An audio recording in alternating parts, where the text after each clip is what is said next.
Сәлем достар, қалдарыңыз қалай? Менімен бірге үй жағдайында вупипай тортын бірге жасап көріңіздер. Мендегі 200 грамм ұн, Қазақстан шоколаты, 80 грамм маргарин, 4 жұмыртқа, 20 грамм какао, 15 грамм разрыхлитель, қопсытқыш, яғни одан кейін 180 грамм құм шекерім бар.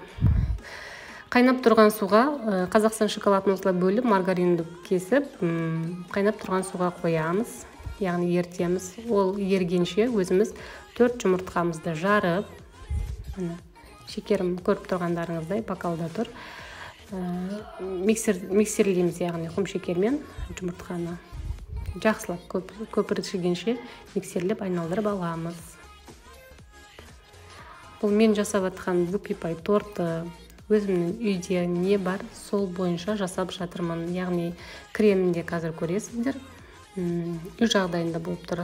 Келесі жолы әделеп тағы да әдемі етіп видео салатын боламын. Міне өздеріңіз көріп тұрғандай шекермен жұмыртқаны ертіп аламыз, көпіртіп. Оған дайын тұрған ұнды, разрыхлительді, какаоны жақсылап араластырасыздар. Сөйтіп еріген маргарин мен шоколадымызды кезек-кезек жұмыртқамен құм шекерге салып миксерлеп тұрамыз. Біркелкі етіп араластырамыз, миксерлейміз, яғни біркелкі етіп әдемілеп тұрып. Әрі жеңіл торт, тез дайындалады мен үшін. Өте керемет дәмі. Мен қатты тәтті қылмаймын. Балдар үйде болғаннан кейін, балдардың өзінің жейтін болғаннан кейін қатты орташа да тәтті етіп жасаймын. Кремінде солай жасаймын. Міне өздеріңіз көріп отқандай тестасын осылай жақсылап айналдырып, дайындап қоямыз. Одан кейін пергамент 4 қағазын алып, тестаны яғни 4-ке бөлемін и листім 24 сантиметрлік. Листіге пергамент қағазын қоямыздан әр өзі тестаны салатын орынды белгілеп дайындап аламыз. Міне көріп тұрғандарыңыздай. Осы бір белгідей қылып 4 қағазымды да осылай дайындап аламын.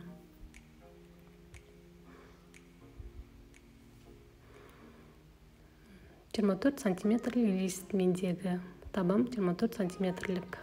Міне, 4-еуін дайын болды. Бағанағы дайын болған тестамды осылай 4 пергамент қағазына бірдей етіп, бөліп, айналдыра салып шығамын. Міне, салып дайындап қойдым. Енді печкамды қосып қойдым. 200 граммға, 200 градус ыстыққа печкамды қосып, 60 минутқа қосып қойғанмын.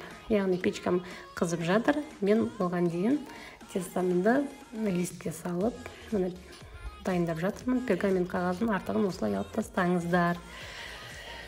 Осылай кезек-кезек тестамызды пісіріп ала береміз. Сәттілік.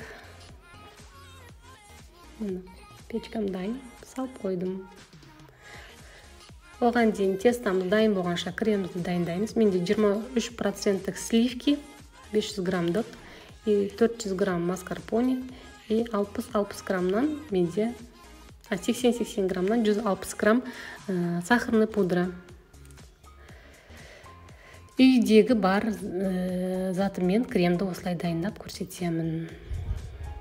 Кремде қатты тәтті болмайды, орташа айтып өткендей. Балалар жегенге осылай жасаймын. 400 грамм маскарпонені қосып араластырамыз. Кремі де өте керемет, жұмсақ, әдемі шықты.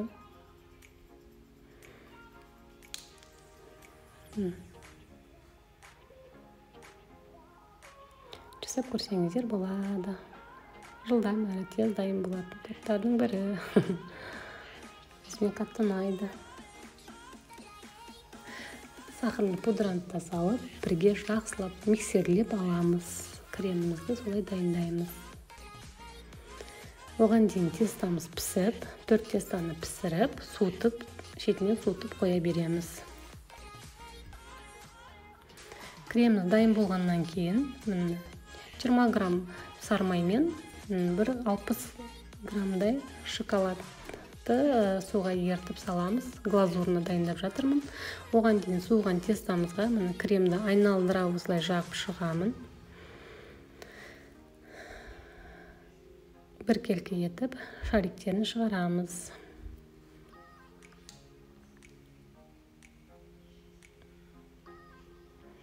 Кезек-кезек тестасын осылай қойып, 4 слой дейді ғой, 4 қатар, яғни міне.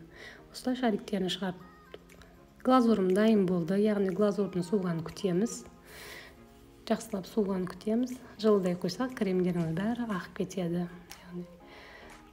Міне, глазурым да әдемі біркелкі болып еріді. Суыды оның үстінен, міне, мұздап әдемілеп.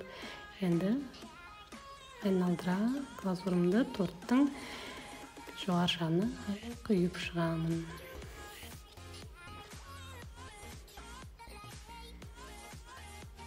Осылай жай шетінен келтіріп құйып шыға бересіздер айналдыра.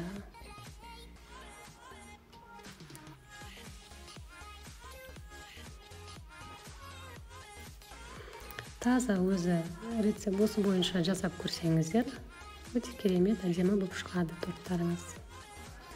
Келесі жолы кремін де басқаша, бұдан да басқаша қылып жасап көрсетуге тырысамын. Міне, глазурын айналдыра құйып алдым. Енді бетіне әрлеу үшін өздеріңіз қалауларыңызды жасауға болады. Яғни мен бүгін шоколадпен әрлейін деп тұрмын. Фруктымен де әрлесеңіздер болады. Өз қалауларыңызша фруктымен шоколад әрлесеңіздер болады. Бүгін біркелкі менде шоколад болады бетіндегі әрлейтінім.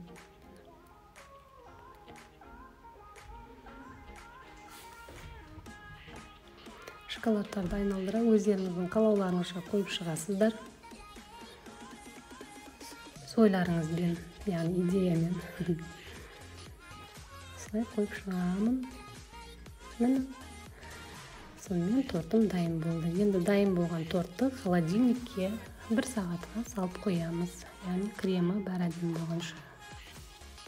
Дайын болған тортымызды холодильниктен шығардық. Міне 1 сағат болды. Енді кесіп сіздерге көрсетейін.